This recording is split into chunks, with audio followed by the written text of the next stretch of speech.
tardes, profesor Fierro. El grupo presenta el desarrollo del caso clínico de fisiología renal. Los integrantes somos quienes aparecen en pantalla. Realizaremos una breve introducción del caso clínico, las respuestas a las preguntas y finalmente una conclusión. La paciente es una mujer de 38 años con diagnóstico de diabetes mellitus insulino dependiente que hace 12 años se le identifica microproteinuria que avanza progresivamente hasta que el nefrólogo le diagnostica insuficiencia renal crónica secundaria a nefropatía diabética. La paciente entonces recibe tratamiento farmacológico que consiste en insulina para la diabetes mellitus insulino dependiente, un diurético de asa para el edema, un inhibidor de la enzima convertidora de angiotensina para la hipertensión y un quelante de fosfato para la hiperfosfatemia. Sin embargo, la paciente en el examen más reciente se encuentra cansada, pálida, con elevación de la presión arterial y un edema en la parte inferior de las piernas. Se le realizan pruebas de laboratorio que arrojan los siguientes resultados, en donde podemos destacar una creatininemia, una hipercalemia, hipobicarbonatemia, hiperfosfatemia y disminución de la concentración plasmática de hemoglobina. Una pregunta nos dice, ¿por qué aparecieron pequeñas cantidades de proteína en la orina de la paciente hace 12 años? A la paciente se le diagnosticó diabetes cuando tenía 17 años y posteriormente cuando tenía 26 se le identificó microproteinuria. Entonces hubo un progreso de 9 años en la enfermedad. Tanto el tiempo como la descripción coincide con un estadio 3 de nefropatía diabética. Recordemos que la barrera de filtración glomerular está constituida por tres componentes: células endoteliales, membrana basal y podocitos. La hiperglicemia está asociada con una glicosilación de proteínas. ¿Y qué pasa? Las células endoteliales expresan receptores para estas últimas y al darse la unión se desencadena la formación de radicales libres de oxígeno que llevan a estrés oxidativo. La glicosilación de proteínas de la membrana basal disminuye su carga negativa que pues le suele permitir la no filtración de moléculas aniónicas grandes como proteínas y la hiperglicemia se ha relacionado con un mayor desprendimiento y apoptosis de podocitos. En resumen, hay una afectación de la integridad de estos tres componentes que causa un aumento en la permeabilidad a moléculas que normalmente no deben de filtrarse como lo son las proteínas. Para responder la pregunta de qué mecanismos han sido responsables de la hiperfiltración y por qué es perjudicial, bueno, la hiperfiltración glomerular en la enfermedad renal diabética ocurre en etapas tempranas de la evolución de esta enfermedad y tiene influencias negativas. Los factores involucrados en su fisiopatología son múltiples, incluyen el medio diabético, óxido nítrico, prostaglandinas, sistema renina, angiotensina, aldosterona, péptido auricular natriurético y especies reactivas de oxígeno, que todas estas básicamente provocan una vasodilatación de la arteriola aferente y otros factores tales como la angiotensina 2, el tromboxano, el receptor ETA y las especies reactivas de oxígeno generan una vasoconstricción en la arteriola eferente. Y como podemos ver en la imagen, la consecuencia de esto será un aumento en la reabsorción del transporte de glucosa mediante un aumento de la expresión del SGLT2 y el GLUT2, así como de sus respectivas proteínas. Además, también habrá una alteración en el metabolismo de la glucosa.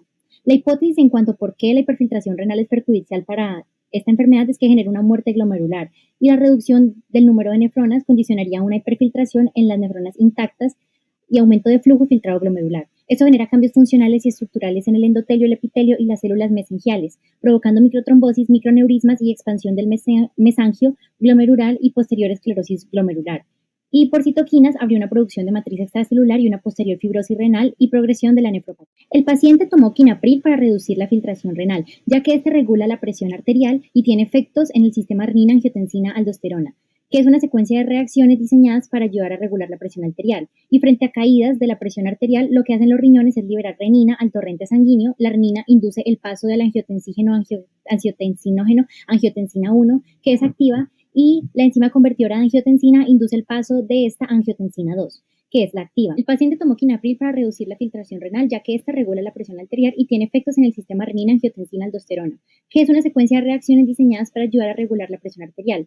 Funciona frente a las caídas de presión arterial, donde los riñones liberan renina al torrente sanguíneo, la cual induce el paso de angiotensinógeno a angiotensina 1, que es inactiva, y la enzima convertidora de angiotensina induce el paso de angiotensina 1 a angiotensina 2, que es activa, y provoca la vasoconstricción de arteriolas aumentando la presión arterial.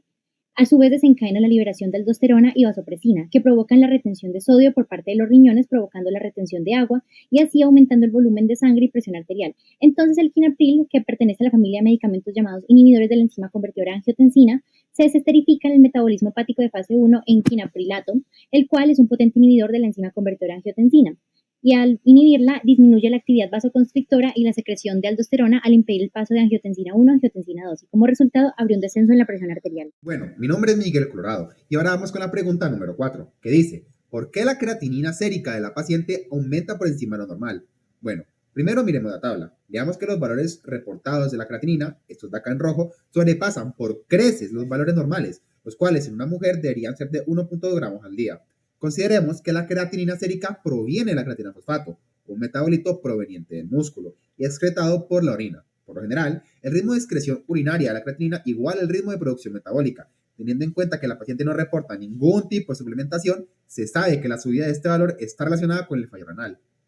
El daño a las nefronas y la caída del flujo sanguíneo renal genera una disminución en la tasa de filtración glomerular, la TFG, lo cual justifica la acumulación de los metabolitos normalmente excretados por el riñón, pues la TFG, como se muestra en la ecuación de la derecha, extraída del libro de Boron, es casi igual al aclaramiento de la creatinina, CCR.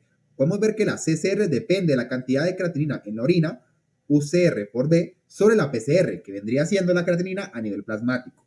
Por lo que una disminución en la CCR se vería reflejado, matemáticamente hablando, en un aumento de la creatinina a nivel plasmático. Y ya sabemos que la CCR se ve disminuida por la caída de TFG, normal en la falla renal crónica. Ahora bien, en lo que es la pregunta número 5 tenemos: ¿por qué la paciente tiene edema más 2 en las extremidades inferiores? ¿Cómo lo podemos tratar? ¿Con qué medicamentos? Listo.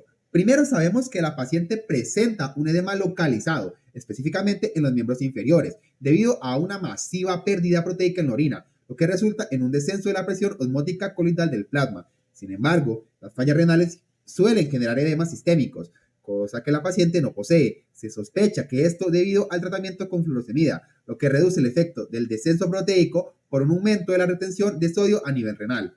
No obstante, se especula que el edema en los miembros inferiores, con un nivel de gravedad más 2, según la clasificación de la tabla de la izquierda, se da por el efecto de la gravedad y la presión hidrostática aumentada en esta zona, por lo que el diurético minimiza, mas no elimina el edema. Ahora bien, ¿qué medicamentos debemos usar para tratar el edema? Los mejores, sin duda, son los diuréticos tipo ASA, especialmente la furosemida, la cual la paciente ya usa. También existen otros fármacos, como pueden ser los diuréticos tipo tiazida, sin embargo, son menos comunes. Cabe aclarar que los diuréticos tipo ASA se suelen mandar con suplementación de potasio. Sin embargo, la paciente ya refiere un aumento de potasio, por lo que no se les manda. También existen los diuréticos orales de potasio, pero como se mencionó, no se mandan por los niveles altos que ya posee la paciente. Buenos días a todos, mi nombre es Daniel Pérez y en este caso estaremos explicando el caso clínico número 1 de la pregunta número 6 de fisiología renal. Dice lo siguiente: si el contenido total de sodio en el cuerpo de la paciente es aumentado, ¿por qué su nivel sérico de sodio es normal? Eso se debe a que la paciente posee una nefritis asociada a una diabetes tipo 1 mal manejada y de una larga duración. Eso genera que la tasa de filtración del glomérulo esté baja y que a su vez el riñón no pueda efectuar su función fisiológica de manejo de iones, aniones y cationes para estabilizar los niveles basales del cuerpo. Entre ellos se encuentra el sodio, que usualmente requiere del riñón para efectuar su excreción. Al no haber una tasa de filtración adecuada, la excreción de sodio se ve afectada, por lo cual van a haber niveles altos en sangre y niveles bajos en orina. Entonces, usualmente la paciente tendría un nivel bajo de sodio en orina debido pues, a esta cuestión. Sin embargo, por la intervención con furosemida, que es un diurético de ASA, implica que se inhiba la reabsorción de sodio y cloro y que a su vez de forma indirecta se aumente la natriuresis y diuresis, generando así que cuando el nivel por la nefritis asociada esté bajo, pueda subir a un nivel normal y que esa subida o que ese aumento del porcentaje filtrado de sodio o excretado más bien sería por la acción o intervención de la furosemida.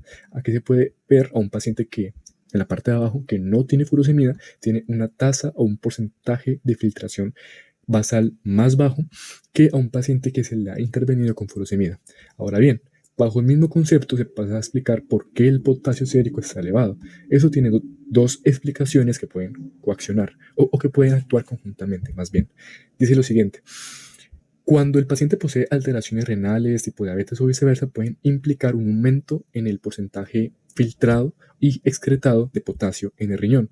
En ese caso se puede evaluar que tanto por enfermedad renal crónica como por diabetes mellitus, el porcentaje va a crecer. Además de que el uso de furosemida o de ciertos diuréticos de forma crónica implica que se aumenten el porcentaje de secreción de cationes orgánicos, entre ellos el potasio, por lo cual estos dos factores van a actuar conjuntamente para generar un nivel en orina mayor de potasio. Continuando con la pregunta 8, el bicarbonato sérico de la paciente se va a encontrar entonces menor a los niveles normales porque al tener una función renal disminuida por la enfermedad renal crónica, el bicarbonato entonces no podrá reabsorberse en los túbulos proximales, por lo que la pérdida renal de bicarbonato y la disminución de la excreción de ácidos por la función renal deficiente me va a generar un balance positivo de hidrogeniones al interior del organismo. El cuerpo que va a intentar hacer va a buscar entonces un mecanismo compensatorio. Entonces el organismo obviamente ante este aumento de hidrogeniones va a buscar el mecanismo compensatorio para eliminar el exceso de ácido. Entonces, para poder determinar si se generan cambios a nivel de su PCO2, vamos a ubicarnos en la siguiente ecuación.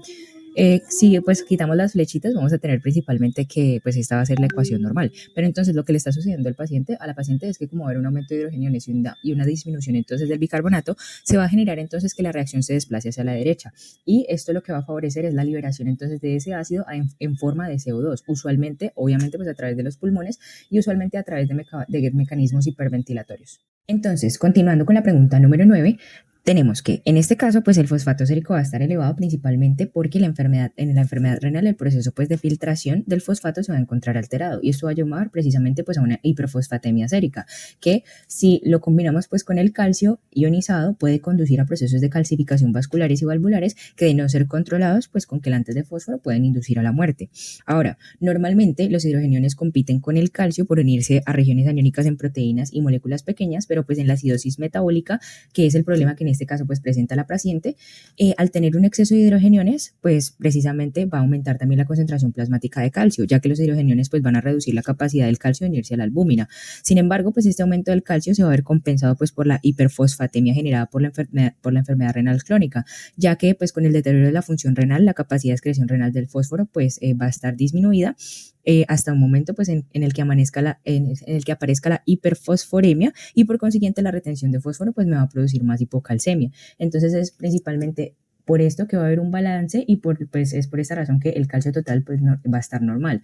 Ahora, el propósito de administrar un quelante de fósforo pues es principalmente evitar la absorción del fósforo al torrente sanguíneo y evitar entonces la unión a él con el calcio para evitar pues las posibles calcificaciones vasculares. Mi nombre es Daniela Montenegro y vamos a seguir con la pregunta número 10 que dice ¿por qué se disminuyó la hemoglobina en la paciente? Inicialmente me gustaría aclarar que según la OMS se define como anemia la presencia de hemoglobina menor a 13 gramos por decilitro y teniendo en cuenta que el valor encontrado en nuestra paciente es de 8 gramos por decilitro, pues claramente está presentando una.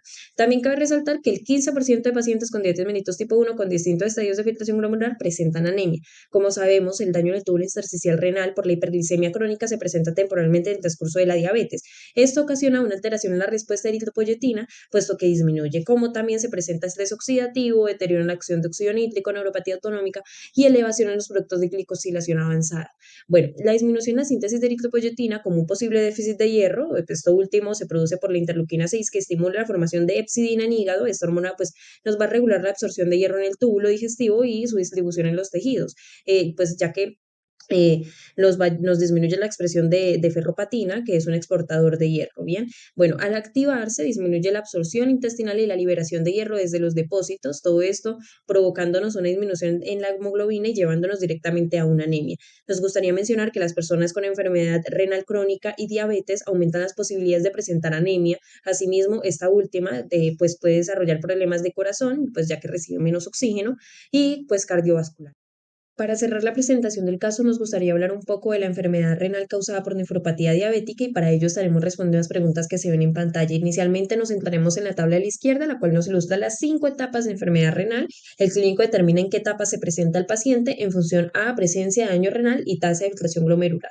Bueno, esto es importante porque el tratamiento se determina en función a la etapa en la que encontremos nosotros al paciente. Ahora, respondiendo a las preguntas del lado derecho que nos surgieron a medida que desarrollábamos el caso, vamos a iniciar por la número 1, donde tenemos una respuesta asertiva, sí, acerca de un tercio de las personas con diabetes mellitus pueden desarrollar enfermedad crónica, determinados grupos pueden tener mayor riesgo que otros y se ha categorizado si tiene más de 60 años de edad, tiene presión sanguínea alta, tiene un familiar que padece una insuficiencia renal, como también el factor raza se vuelve importante. Bueno, para la pregunta número 2, la mejor forma de prevenir la enfermedad renal derivada de diabetes es controlando el nivel de azúcar en sangre, manteniendo la presión sanguínea bajo control, medicamentos que controlen glucosa en sangre y colesterol y evitando el consumo de alcohol, entre otros.